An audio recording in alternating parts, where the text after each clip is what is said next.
السلام علیکم ورحمۃ اللہ وبرکاتہ۔ سیدنا کریم صلی اللہ تعالی علیہ وآلہ وسلم سورہ الحدید آسان تفسیر القرآن میں سورہ الحدید کی آیت نمبر آج 15 لفظی با محاورہ ترجمہ تفسیر سے پڑھیں گے۔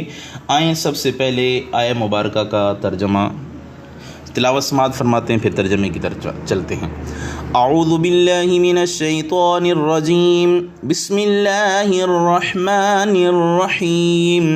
فَالْيَوْمَ لَا يُؤْخَذُ مِنكُمْ فِدْيَةٌ وَلَا مِنَ الَّذِينَ كَفَرُوا مَأْوَاكُمُ النَّارُ هِيَ مَوْلَاكُمْ وَبِئْسَ الْمَصِيرُ۔ پس آج نہ تم سے فدیہ قبول کیا جائے گا اور نہ کفار سے، تم سب کا ٹھکانہ آتش جہنم ہے، وہ تمہاری رفیق ہے اور بہت بری جگہ ہے لوٹنے کی۔ اس کا ترجمہ کنز العرفان سے بھی کرتے ہیں۔ تو آج نہ تو تم سے کوئی فدیہ لیا جائے گا اور نہ ہی کھلے کافروں سے، تمہارا ٹھکانہ آگ ہے، وہ آگ ہی تمہارا ساتھی ہے اور کیا ہی برا ٹھکانہ ہے۔ اس آیت کا لفظی ترجمہ بھی سماعت فرما لیں۔ اللہ نے فرمایا فَالْيَوْمَ، پس آج، لا یؤخذ، نہ قبول کیا جائے گا، منکم، تم سے، فدیۃ، فدیہ، ولا، اور نہ ہی، من، ان سے، الذین، وہ لوگ جنہوں نے، کفروا، کفر اختیار کیا، جنہوں نے کفر کو اپنایا، مأواکم، تمہارا ٹھکانہ ہے، النار، آتش، ہیا، یہ آتش یعنی دوزخ، مولاکم، تمہارا رفیق ہے، تمہارا ساتھی ہے، وبئس، اور بہت بری ہے، المصیر، لوٹنے کی جگہ۔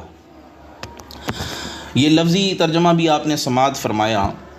اب اس آیت میں دیکھیں، کفار اور منافقین دونوں ایمان سے محروم ہوتے ہیں، اس لیے دونوں کی سزا کی نوعیت یکساں ہے، نہ اس کے لیے بخشش ہے نہ اس کے لیے مغفرت ہے۔ فرمایا ہی مولاکم ہی اولاکم، یعنی تمہارے لیے آگ ہی مناسب مقام ہے جو تمہیں دیا جائے، کیونکہ ہمیشہ دنیا میں تین گروہ رہے ہیں۔ ایک وہ گروہ جس نے دل و زبان سے اسلام کو قبول کیا، دوسرا وہ گروہ جس نے دل و زبان سے اسلام کا انکار کیا، تیسرا وہ گروہ کہ جس نے دل سے تو انکار کیا، زبان سے اقرار کیا۔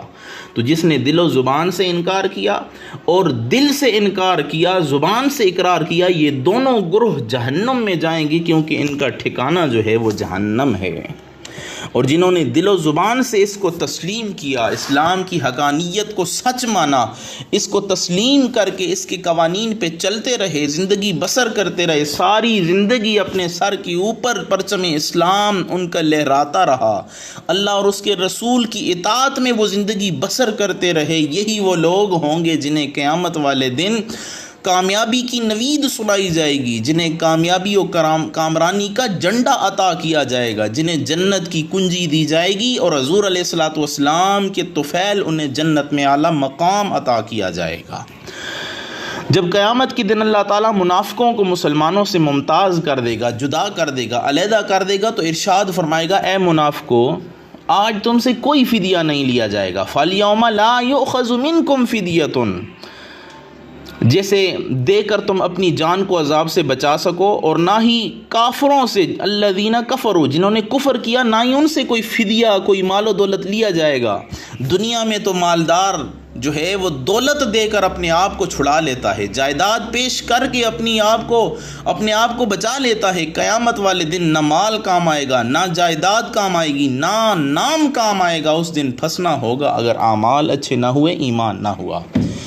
فرمایا تمہارا ٹھکانہ آگ ہے اور تم اس کے علاوہ کسی اور ٹھکانے کی طرف کبھی نہیں لوٹو گے، اور وہ آگ ہی تمہاری ساتھی ہے، اور وہ آگ ہی کیا برا ٹھکانہ ہے، یعنی وہ کتنا برا ٹھکانہ ہے۔ اور بعض مفسرین نے فرمایا کہ فدیہ نہ لیے جانے کا معنی یہ ہے کہ آج تم سے ایمان قبول کیا جائے گا اور نہ ہی تمہاری توبہ قبول کی جائے گی۔ دنیا میں تو اگر تم ایمان قبول کرتے تو ہو جاتا، آج نہ تمہارا ایمان قبول کیا جائے گا، نہ ہی تمہاری توبہ قبول کی جائے گی، اور نہ ہی ان دونوں کے بدلے میں تمہارا کوئی فدیہ قبول کیا جائے گا، بلکہ ایمان نہ لانے کی پاداش میں، ایمان نہ لانے کی سزا تمہیں یہ دی جائے گی کہ تم اب ہمیشہ ہمیشہ جہنم میں جلتے رہو گے، سڑتے رہو گے، مرتے رہو گے۔ اللہ سے دعا ہے اللہ تعالی ہم سب کو اس آیہ مبارکہ پہ غور و فکر کرنے کی توفیق اور ہمیں منافقین اور کافروں کے اعمال سے بچنے کی توفیق عطا فرمائے، آمین برحمتک یا ارحم الراحمین۔